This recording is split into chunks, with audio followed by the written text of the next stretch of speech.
Live from KSAT 12, the Nightbeat starts right now. A 2-year-old girl is dead and 2 men are in jail, but this case isn't over yet. We expect a huge turnout for this weekend's Pride River Parade. We've got a preview. But first.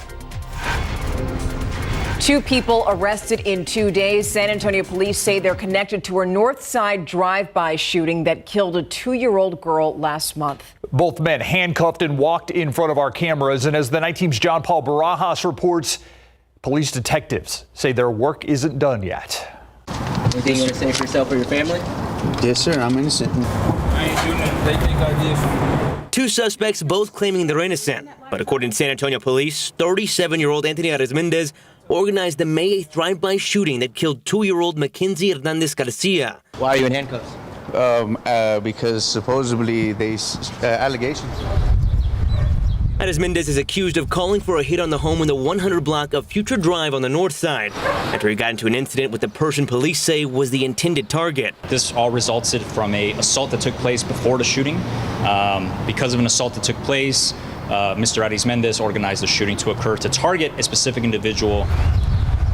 SAPD didn't tell us who that person is, but did say he lived at the home where the little girl was killed. Police also think Arizmendez paid 17-year-old Darian Turner, the suspected shooter, an unknown amount to carry out the drive-by. And even though Arizmendez says he's innocent, he still apologized for what happened. Mackenzie Garcia is the name of the 2-year-old that was killed. Do you have anything you want to say to her family? I'm sorry that happened, and you know what I mean. I don't understand why I'm involved, but like I said, sorry for everything that they did. Currently, both suspects are facing charges of capital murder, but additional charges could be coming because this is an active investigation and more arrests could be coming as well. Last night, police told us a suspected shooter was believed to be the passenger in the drive-by vehicle, meaning a getaway driver could possibly still be on the loose. At Public Safety Headquarters, John Paul Barajas, KSAT 12 News. Another arrest could be coming. Thank you, John Paul. We go to another shooting now today. Police say a man fired shots at officers for nearly 30 minutes. More than 100 shots this morning. It happened at an apartment on Raybon Drive on the northeast side. Police say the suspect called someone he knew, telling them he killed his roommate. That person called police. The suspect killed himself after firing on officers. Police found the roommate dead inside the apartment. No officers were hit by the gunfire. Chief William McManus spoke about the recent spike in shootings and seemed to be at a loss for words. It seems that at the slightest provocation, people are pulling guns on each other and not afraid to use them. And I don't know what's causing that. You know, stories like the ones that you just heard are why Bexar County leaders want to promote gun safety. The Commissioner's Court approved giving 4,000 portable handgun safes and 1,000 cable locks to people in Bexar County for free. So here's the deal. One household can get a safe and a gun lock, but you need to register in advance. We have that link for you, along with all of the pickup locations posted for you right now on KSAT.com. A gruesome discovery, a developing story. Questions tonight after a man's body found in the river just south of downtown. That discovery made around 4 o'clock this afternoon near the King William district. Police say a jogger passing by noticed the man in the water and called police. Firefighters removed the body. They found no signs of any injuries. There was no obvious signs of any struggle. There was no trees. There were bushes that were kind of moved around. The medical examiner's taking possession of the body and they'll examine it for all that. The man hasn't been identified. However, police say he is believed to be in his 60s. A dog owner will likely face criminal charges after his bulldog sent a child to the hospital. Just after 10:30 last night, police responded to a dog attacking a 9-year-old near Callahan and Culebra Road. Investigators say the dog bit the child in the ankle and also hurt an adult. Animal Care Services has the dog. ACS is saying that if the owner surrenders the dog, it would not send it to another home. Generally speaking, if an animal has bite history, we don't feel safe putting that animal back out into the public. Therefore, the only choice that we have is to euthanize that pet. Now, the dog owner could also be fined if the pet has not had a rabies vaccination. It's a story we've been following. A Hondo woman in hot water again tonight, accused of stealing tens of thousands of dollars from an elementary school parent-teacher organization, a PTO bank account. This is 33-year-old Heather Lutz Martinez. She was arrested by Hondo police after she was accused of stealing more than $36,000 from that PTO account. Lutz served as Meyer Elementary School PTO president from June of 2021 to May of 2023. Officers say none of that money has been recovered. Lutz Martinez, actually the daughter of Medina County Judge Keith Lutz. Judge Lutz told KSAT on the phone, quote, "I'm sorry about what's happened. She's been cooperating with everyone and will do everything she can to right a bad situation," end quote. Judge Lutz added, "It's been a tough couple of weeks." A San Antonio police officer handed 3 indefinite suspensions following a string of incidents. Officer Misty Floyd terminated back in April. City paperwork shows. You can read more about the incidents right now on our website, KSAT.com. So let's talk about tomorrow. It's election day for the city's runoff elections, and people living in districts 1 and 7 are going to decide the remaining city council seat races. Yeah, in District 1, current District 1 Councilman Mario Bravo is going up against Suk Kaur. Now, regardless of who wins the District 7 race, the people in that area are going to have a new representative. It's either going to be Marina Alderete Gavito and Dan Rossiter. They're both vying for that seat. The polls will open at 7 a.m. They close at 7 p.m. We have a list of polling locations on KSAT.com. And of course, we'll have a complete recap of the results tomorrow night on the Nightbeat and on KSAT.com. So now we know what's in the 49-page indictment against former President Donald Trump. Yeah, Trump and one of his aides now each face more than 30 criminal counts in the special counsel investigation in the alleged handling of classified documents after he left the White House. ABC's Justin Finch has more on the former president's latest legal fight.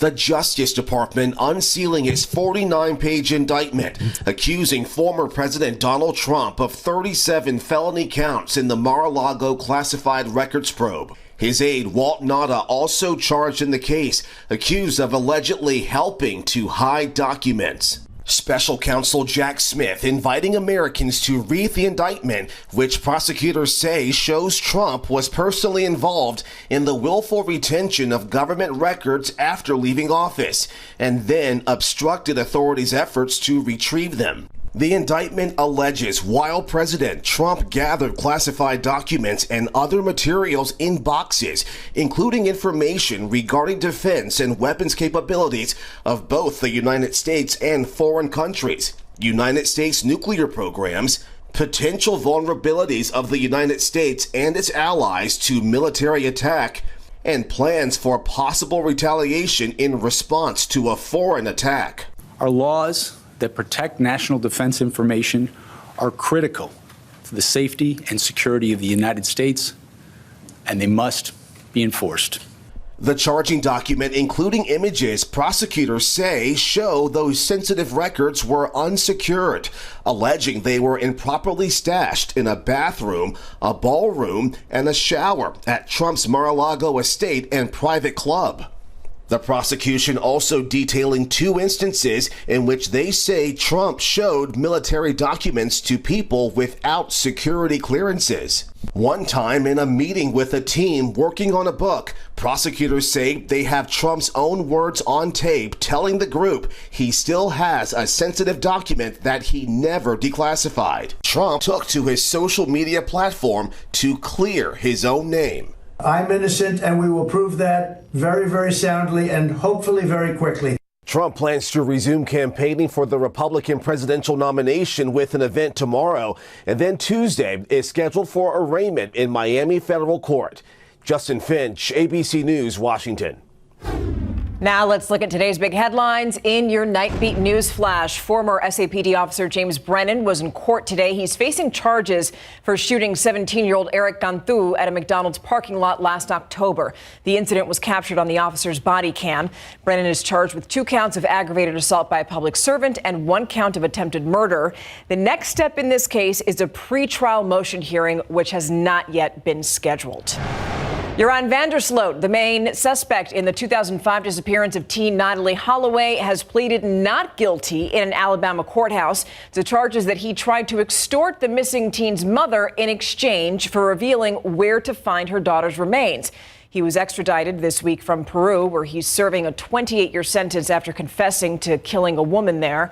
Now, Holloway, if you remember, disappeared 18 years ago on the island of Aruba during a high school graduation trip with her classmates. She was last seen leaving a bar with Vandersloot. And that's a look at your Nightbeat News Flash. I want to get to an update now on the construction projects on St. Mary's Street, the St. Mary's Strip. Now, if you're going to be in that area this weekend, expect some on and off delays. And that's because the city of San Antonio says that crews are laying down the final layer of asphalt. So they're starting Sunday at 7 p.m. at the intersection of North St. Mary's and Dewey Place. And then they're going to move north with rolling overnight closures. Yeah, the work is scheduled to go through Wednesday. Two-way traffic will be open each morning at 6 a.m. during the work. Are you excited for this? It's a huge river parade, and it's happening this weekend. We're talking about the second annual Bud Light Pride River Parade. Yeah, tomorrow the parade will have more than 19 different floats along the San Antonio River Walk with two showings. The first being in the downtown area, the second in the Museum Reach stretch of the River Walk. The event marks the end of the Pride Celebration Festival in La Villita. It also serves as a way for the city to recognize our diverse community. You can also visit our website on KSAT.com for the full list of artists and entertainers who are going to be there.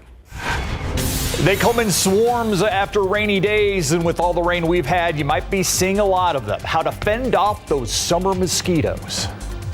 So this was fun and educational when a big festival downtown tried to teach people about their health.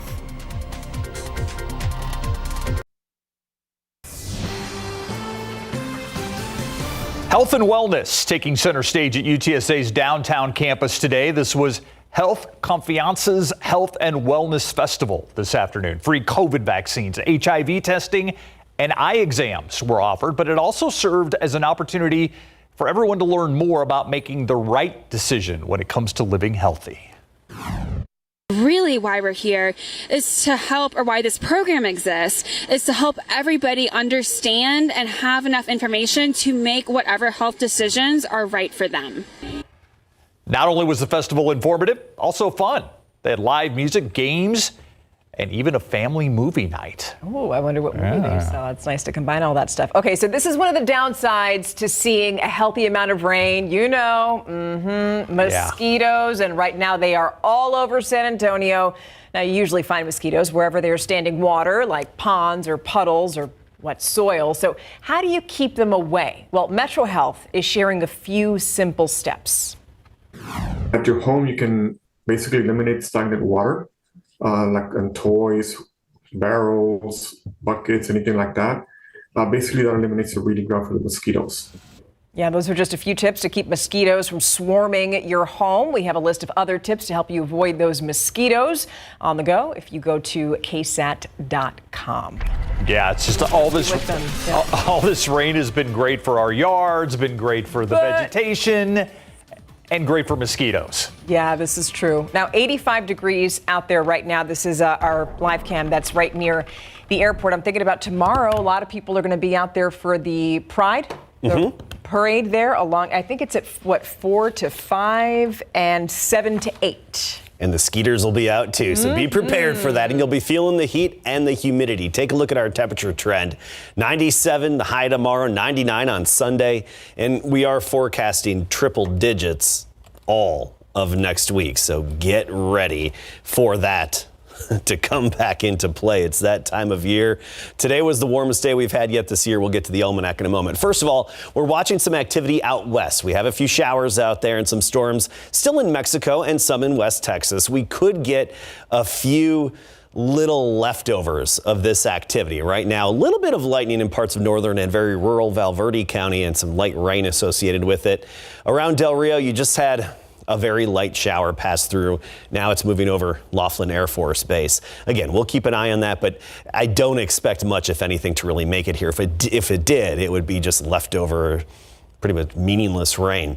12-hour rainfall today, right along I-10. We had some good downpours with some lightning and thunder from Junction all the way down through Kerrville, even clipping Comfort. And Doppler radar estimates between Ingram and Kerrville, 1.4, 1.3 inches, even Center Point about 0.2 of an inch. Some decent accumulations out there earlier today. That was that 10% chance we were talking about. We have another 10% chance tomorrow, and we'll be watching activity in West Texas and North Texas tomorrow as a little energy comes in over this ridge, and we'll have some storms riding the ridge, and some of them may get steered southward into our area.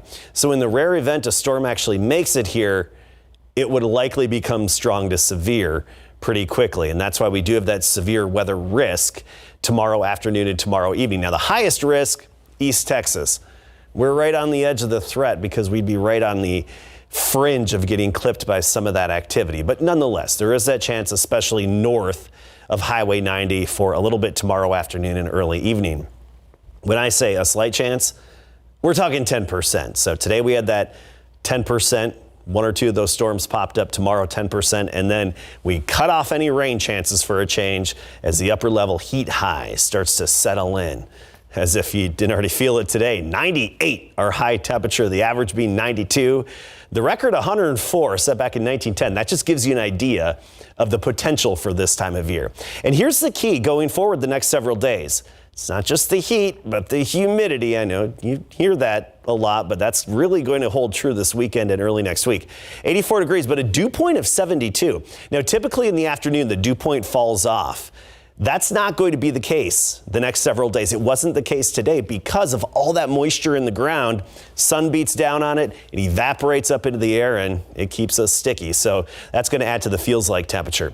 10% chance of some showers and storms tomorrow afternoon. 97 in town, 101 in Del Rio, Carrizo Springs, 102 Timberwood Park, a high of 95. Into Sunday, 99 the high, sunny.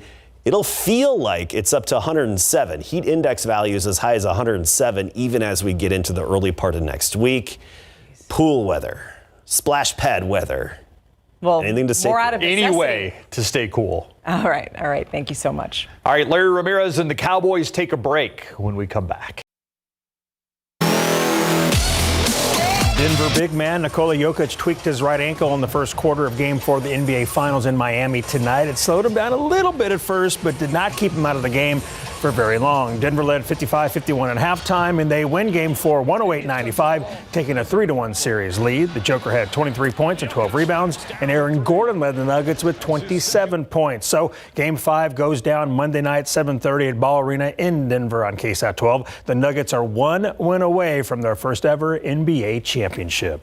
Pro football coverage powered by Davis Law Firm. The Dallas Cowboys will take a break now after wrapping up a 3-day mandatory minicamp at the Star in Frisco. The team will enjoy a nearly 7-week hiatus before training camp starts in late July in Oxnard, California. Camp dates haven't been announced, but it is expected to start during the week of July 24th through the 28th. Until then, what does QB1 Dak Prescott plan to do? And keep in mind, he's learning a new offense this season under head coach Mike McCarthy and Brian Schottenheimer.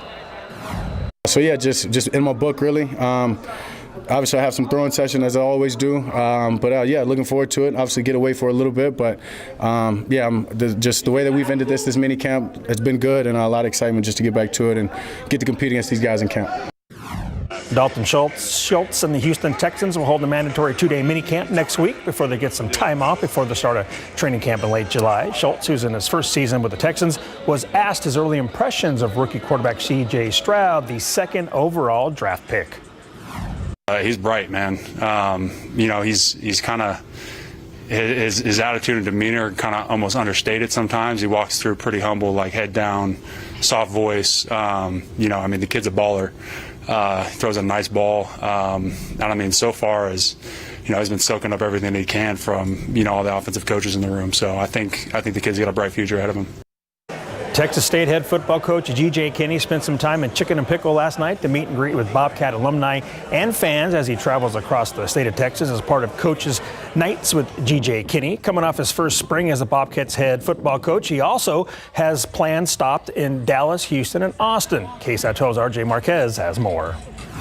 So obviously you're down here in San Antonio. This has been a bit of a hub. It's a growing, burgeoning area for high school and high school recruiting. How important is it for you to be down here in San Antonio and make sure that you have the Bobcat brand out here? It's huge. It's huge. It's exciting. It's just right down the road, and we're going to recruit San Antonio like our hair's on fire and try to get the best of the best every year. So you got to do stuff like this to get out and about and meet as many people as you can.